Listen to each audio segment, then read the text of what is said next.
कक्षा 10 का set B पूरा हल करके बता रही हूँ।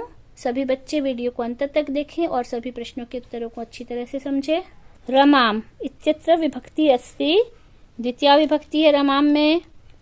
वन शब्दस्य तृतीया बहुवचने रूपम भवति, वन शब्द की तृतीया विभक्ति में वनैहि बहुवचन में होता है।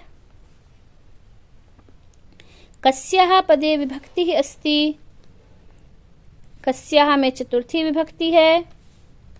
बालकेभ्य इत्यत्र विभक्ति अस्ति, बालकेभ्य ये चतुर्थी विभक्ति और पंचमी विभक्ति दोनों में होता है, इसमें चतुर्थी विभक्ति लिखेंगे। अत्र जीवितम दुर्वहम जातम इत्यत्र अव्ययम अस्ति, अत्र ये अव्यय पद है, बाकी अव्यय नहीं है। अधोलिखितेषु अव्यय पदम अस्ति, कदा, सत्र, सह और कथा ये अव्यय नहीं है। इसके बाद है कोष्ठके प्रदत्तेषु रिक्त स्थान पूर्तिम कुरुत, कोष्ठक में जो प्रदत्त पद हैं इनके आधार पर रिक्त स्थान की पूर्ति करना है, सही पद को लिखना है।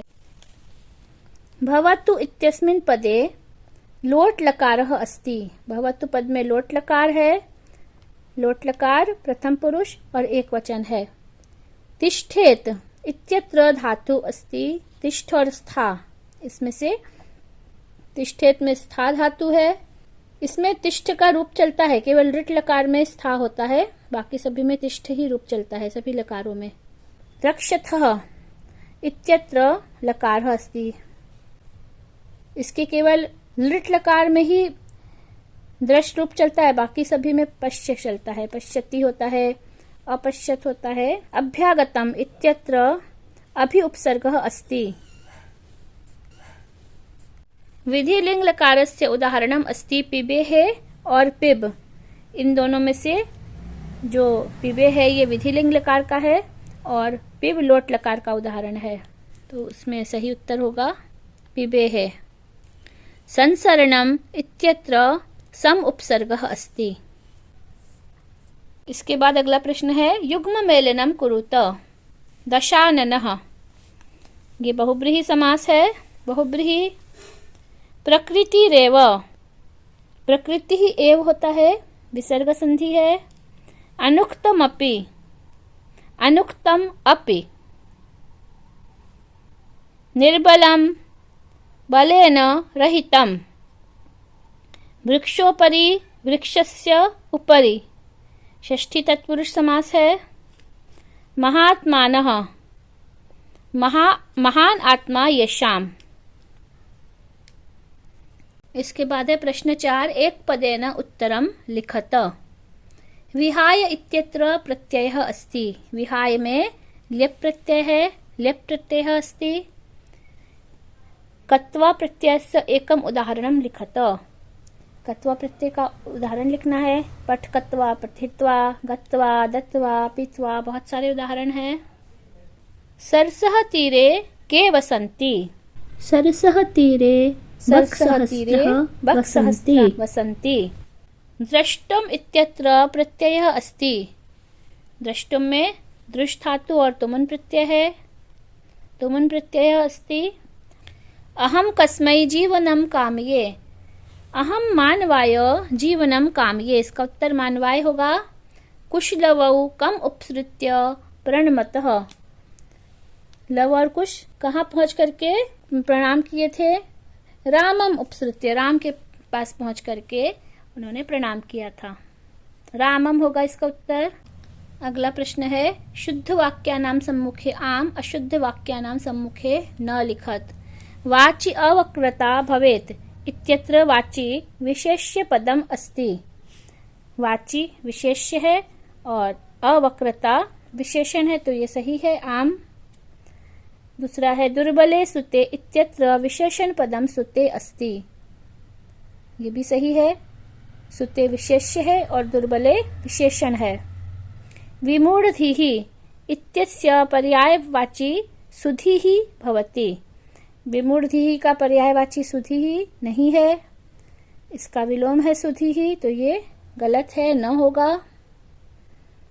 विटप इति वृक्षस्य पर्यायवाची शब्दः अस्ति। विटप वृक्ष का पर्यायवाची है आम। सार्थकम इत्यस्य विलोम पदम निरर्थकम भवति। हाँ सही है ये आम।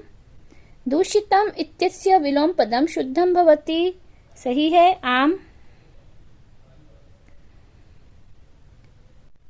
प्रश्न 6 से 10 तक एक वाक्य में उत्तर लिखना है। 2 अंक के प्रश्न है ये। निर्धनः जनः कथं वित्तम् उपार्जितवान्। निर्धनः जनः भूरि परिश्रम्य वित्तम् उपार्जितवान्। इसका अथवा वाला कानि पूरयित्वा जलदः रिक्तः भवति। नाना नदी नदशतानि पूरयित्वा जलदः रिक्तः भवति। नाना नदियों को और नदों को भर करके जलद है बादल है वह रिक्त हो जाता है, खाली हो जाता है। प्रश्न 7 मयूरः कथं नृत्य मुद्रायां स्थितः भवति।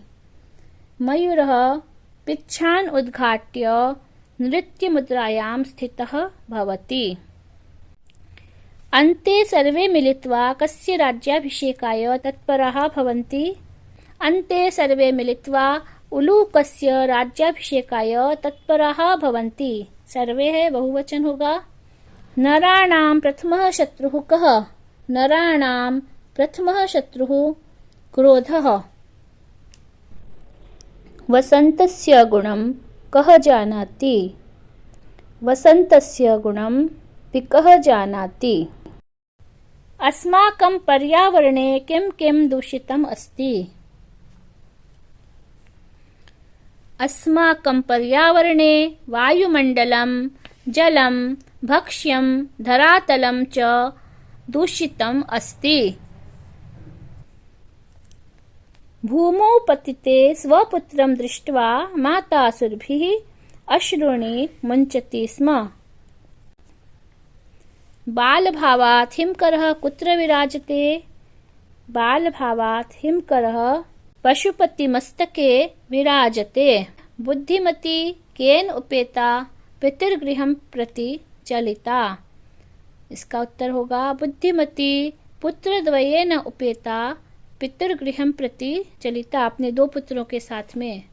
रेखांकित पदानि अधिकृत्य प्रश्न निर्माणं क्रियताम्। उद्याने पक्षीणां कलरवं चेतः प्रसादयति। पक्षीणां है तो यहाँ पर केशाम हो जाएगा। फिर है धैर्यवान लोके परिभवं न प्राप्नोति। इसका उत्तर होगा धैर्यवान कुत्र परिभवं न प्राप्नोति। शरीरस्य आयासजननं कर्म व्यायामः इति कथ्यते। शरीरस्य है षष्ठी विभक्ति है तो कस्य हो जाएगा। कस्य आयास जननम कर्म व्यायामः इति कथ्यते।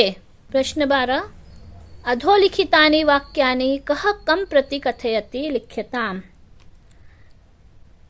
रे रे धूर्त त्वया दत्तं मह्यं व्याघ्रत्रयं पुरा। ये बुद्धिमती बोल रही है जम्बुक से। बुद्धिमती जम्बुकं प्रति कथयति। जानामि अहं तस्य नामधेयम्।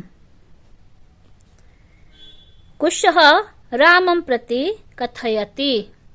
मेध्या मेध्यभक्षकं त्वां कथं वनराजः मन्यामहे वयम्। ये कोयल कौवे से बोल रही है। पिकः काकं प्रति कथयति।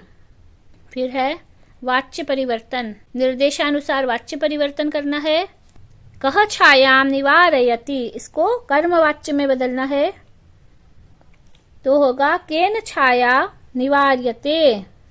कह का केन हो जाएगा। निवारयति का निवार्यते हो जाएगा। और छायाम का प्रथमा विभक्ति हो जाएगी एक वचन छाया। दूसरा है मया भोजनम पच्यते। इसको कर्तृवाच्य में बदलना है।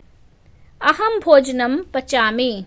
मयूरः नृत्यति। इसको भाववाच्य में बदलना है। मयूरेण नृत्यते। भाववाच्य में जो क्रिया है उसमें प्रथम पुरुष एक वचन होता है। प्रश्न पत्रे समागतान् श्लोकान् विहाय पाठ्यपुस्तकात् सुभाषित श्लोकम लिखत। एक सुभाषित का श्लोक लिखना है। फिर है अशुद्ध वाक्यों को शुद्ध करके लिखना। गणेशम नमः। नमः के योग में चतुर्थी होती है तो गणेशम का गणेशाय चतुर्थी विभक्ति एक वचन हो जाएगा। गणेशाय नमः।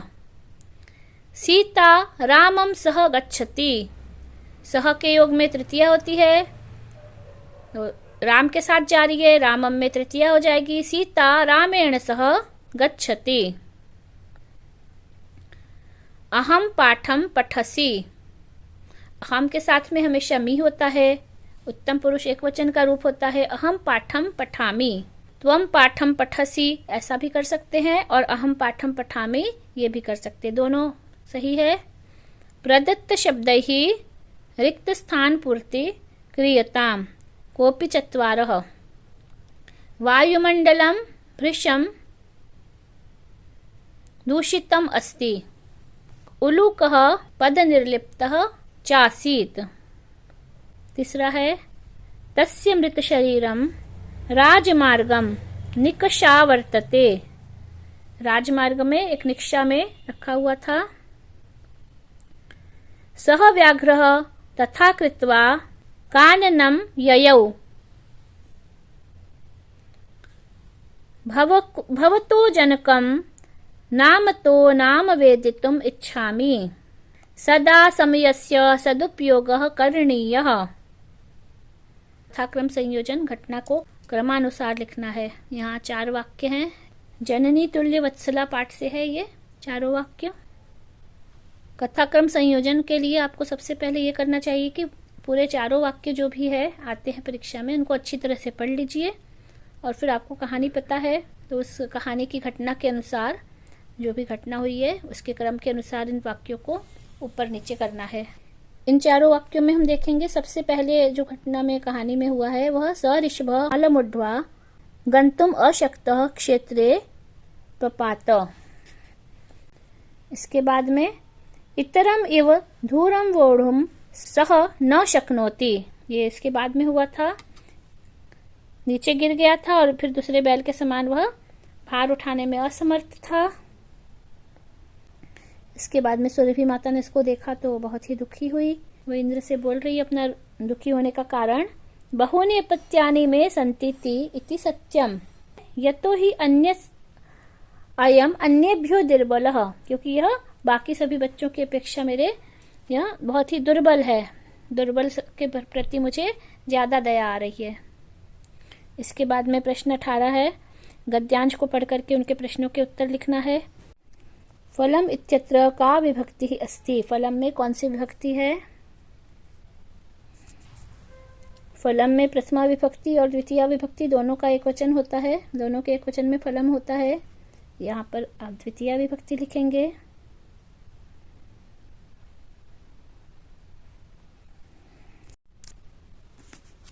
अगला है सेवितव्यो महावृक्ष फल छाया समन्वित यदि दैवात् फलम नास्ति छाया केन निवार्यते।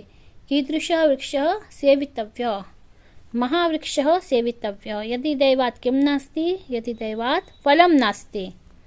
नास्ति इत्यत्र संधि न और धन अस्ति नास्ति होता है, दीर्घ स्वर संधि है।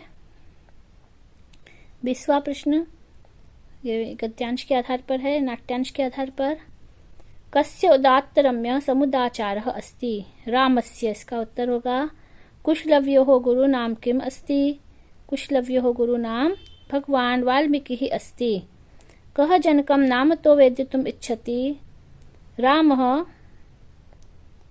जनकं नामतो वेदितुम् इच्छति। फिर अगला है वनस्य समीपे का अस्ति? वनस्य समीपे नदी अस्ति। सिंहस्य पुच्छं कः धुनाति? सिंहस्य पुच्छं वानरं धुनाति। कूर्दित्वा इत्यत्र कः प्रत्ययः? कूर्दित्वा में कत्वा प्रत्यय है, कत्वा प्रत्ययः। फिर है अपठित। अपठित गद्यांश को पढ़ करके प्रश्नों के उत्तर संस्कृत भाषा में लिखना है। गद्यांश का शीर्षक इस पैराग्राफ को जब हम पढ़ेंगे तो स्वस्थ शरीर के बारे में बताया गया है और व्यायाम का महत्व बताया गया, तो व्यायामस्य महत्वम लिख सकते हैं। स्वस्थः बुद्धि कुत्र वसति? स्वस्थः बुद्धि स्वस्थ शरीरे वसति। कः निरोगः? व्यायामशीलः मनुष्यः एव निरोगः चिरंजीवी च भवति। व्यायामशील होगा। विविध रोगाणां चिकित्सा केन संभवति? व्यायामेन संभवति। इसके बाद प्राचार्यस्य कृते अवकाशार्थम् एकं प्रार्थनापत्रं संस्कृतभाषायां लिखत्। पुस्तकालयात् पुस्तकं प्राप्त्यर्थम् आवेदनपत्रं संस्कृतभाषायां लिखत्। ये अथवा में है, दोनों में से एक करना है। अधोलिखितेषु एकं विषयं स्वीकृत्य 100 शब्देषु संस्कृतभाषायां निबन्धं लिख्यताम्। 100 शब्दों में एक निबंध लिखना है। संस्कृत भाषायां महत्वं, कालिदासः, सदाचारः और आदर्शः शिक्षकः। निबंध बहुत छोटा नहीं लिखेंगे, 15 वाक्यों का लिखे और उसमें ऊपर और नीचे सूक्ति या सुभाषित कुछ लिखें। उससे संबंधित जो भी आप टॉपिक लेंगे बहुत ही अच्छा लगेगा। इसके बाद में आप अगला सेट के शीघ्र ही भेजेंगे अगले सेट के सभी उत्तर, जिससे कि आपकी अच्छी तरह से परीक्षा की तैयारी हो सके। कक्षा 9 से लेकर के 12 तक सभी विषयों, सभी कक्षाओं के मैं सेट भेजूंगी आपकी परीक्षा के पहले, तो आप सभी इसकी अच्छी तरह से तैयारी कर लें। जयतु संस्कृतम, जयतु भारतम।